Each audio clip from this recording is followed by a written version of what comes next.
श्यामची आई. रात्र 23वी. अर्धनारी नटेश्वर. मे महिन्याच्या सुट्टीत मी घरी गेलो होतो. इंग्रजी 4थीत मी गेलो होतो. मी घरी गेलो म्हणजे आईला आधार वाटे, कारण ती नेहमी आजारी असे. एक दिवस ताप येई, दुसऱ्या दिवशी ताप निघाला की ती पुन्हा कामाला लागायची. ताप आला की ती निजवायचे.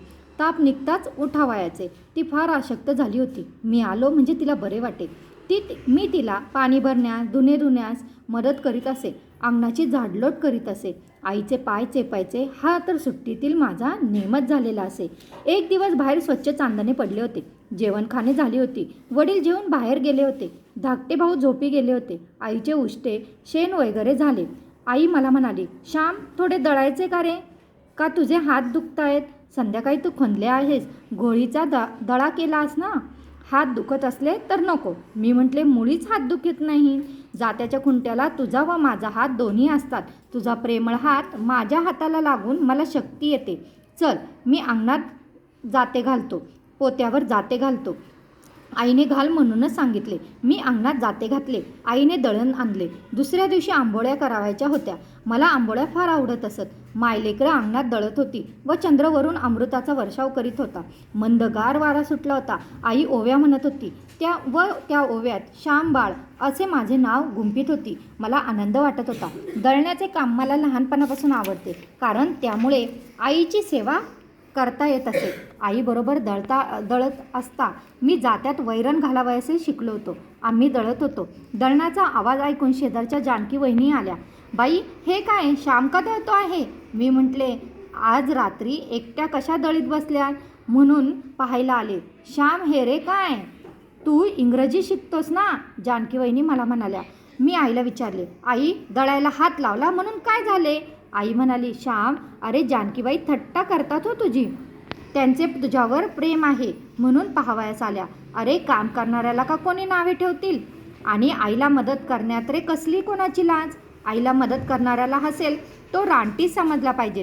तुझ्या भक्ती विजयात जनाईबरोबर प्रत्यक्ष पांडुरंग नव्हता का दळायला लागत? हो, खरेच आहे. पण खरे असेल का ते? देव कबीराचे शेले विणू लागे. जनाबाईचे दळण दळू लागे. धुनी धुवू लागे. नामदेवाच्या पाठीमागे उभे राहून कीर्तनात टाळ वाजवे. नाचे खरे का सांग हे सगळे? असे मी विचारले.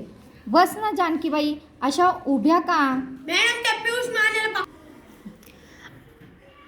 असे जानकीबाईस विनवून आई मला म्हणाली. श्याम, अरे खरेच असेल ते. देवावर ज्यांची श्रद्धा असते व त्याचे स्मरण ठेवून जे काम करतात त्यांना देव मदत करतो. तू मला मदत करीत आहेस, ती देवानेच पाठवली. मे महिना आला की देव मला मदत करण्यासाठी तुझ्या रूपाने जणू येतो. अनेकांच्या रूपाने मदत करावयास देव उभा राहतो. कधी श्यामच्या रूपाने तर कधी जानकीबाईच्या रूपाने. आई, मला भेटेल का ग देव? मी एकदम विचारले. पुण्यवंताला भेटतो. पुष्कळ पुण्य करावे, सर्वांच्या उपयोगी पडावे, म्हणजे देव भेटतो, आई म्हणाली. जानकी वहिनी मला म्हणाल्या, श्याम, का बुवा वगैरे व्हायचे आहे की काय? मग शिकतो आहेस कशासाठी? इंग्रजी शिकून चांगली मोठी नोकरी कर. आईला नोकरीवर ने. मी म्हटले, मला साधू व्हावेसे वाटते, भक्त व्हावे असे वाटते. आई, ओम नमो भगवते वासुदेवाय हा मंत्र जपत ध्रुव बसला होता. मी बसलो तर मला भेटेल का देव?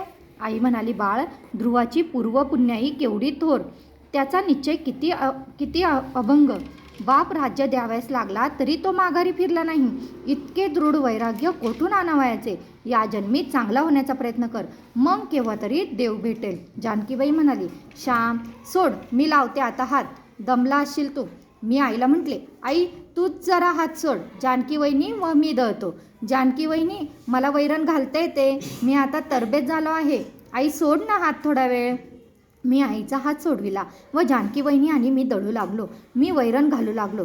जानकी वहिनी, पहा कसे पीठ येत आहे ते. डोळ्यात घातले तरी खुपायचं नाही, पहा ना, मी त्यांना म्हणालो.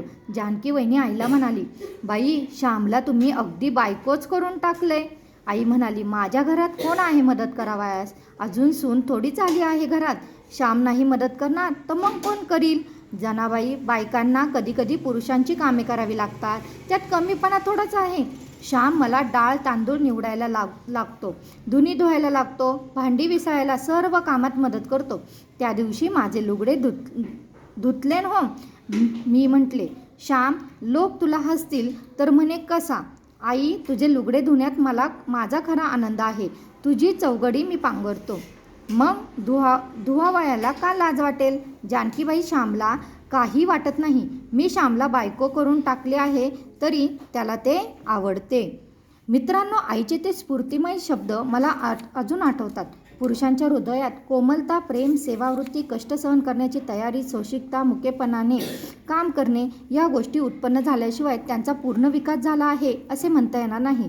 त्याचप्रमाणे स्त्रियांच्या हृदयात धैर्य, प्रसंगी कठोर होणे, घरी पुरुष मंडळी नसतील तर धीटपणाने घरची व्यवस्था पाहणे हे गुण येतील. तेव्हाच त्याचा पूर्ण विकास झाला असे म्हणता येईल. यालाच मी लग्न म्हणतो. लग्न करून हे साधावायचे. लग्न करून पुरुष कोमलता शिकतो, हृदयाचे गुण शिकतो, स्त्री बुद्धीचे गुण शिकतो. विवाह म्हणजे हृदय व बुद्धी, भावना व विचार यांचे मधुर मिश्रण, मधुर सहकार्य होय. पुरुषांच्या हृदयात स्त्री गुण येणे व स्त्रीजवळ पुरुष गुण येणे म्हणजे विवाह होय. अर्धनारी नटेश्वर हे मानवाचे ध्येय आहे. स्वतः पुरुष अपूर्ण आहे, स्वतः एकटी स्त्री अपूर्ण आहे, परंतु दोघे एकत्र येऊन दोन पूर्ण व्यक्ती बनतात. दोन अपूर्णांकाच्या लग्नाने दोन पूर्ण जीव जणू बनतात. निराळे लग्न लावण्याची आई मला जणू जरूरच ठेवीत नव्हती. प्रेम, दया, कष्ट, सेवा या स्त्री गुणांशी आई माझे लग्न लावून टाकीत होती. धन्यवाद.